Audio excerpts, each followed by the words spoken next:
اللي حواليك يا عم. ما انت حاطط ودنك لناس يا عم عبد الستار. يا عم عبد الستار انا حاطط موجودنا والله. ما 3500 عدد موجود. يعني بقول لك الناس بتصطاد في الميه العذبه. هو ده. كان ممكن نخلص الموضوع ده من اوله، من اول يوم وثاني يوم من ساعه ما قلت لك. انت ما سمعتش كلامي ازاي؟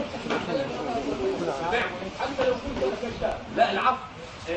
اللي انت قلته انا عملته. اللي انت قلته بالكلمه انا عملته. يا عم ما انا قلت لك عايز اشوفك. يا عم هشوف. انا اشوف.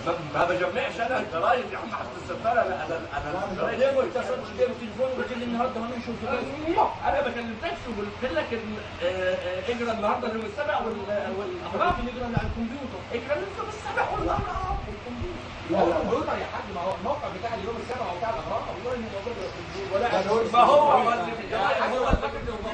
هو الجورنال. ما هو خلاص شوف. هات يا عم اللابتوب يا عم. هات اللابتوب. طب ولو كان اعتذر نعم ولو كان اعتذر خلاص كده يبقى انت بس يا عم حبيبي هنا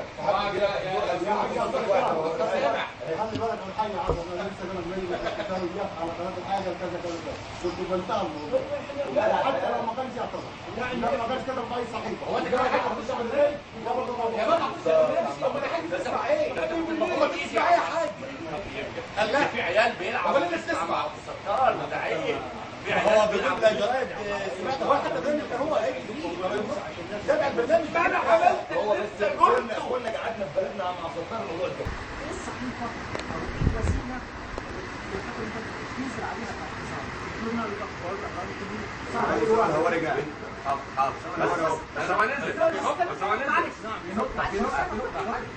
كلامك زي الفل. بس كمل كلام حضرتك. كمان. هتكمل؟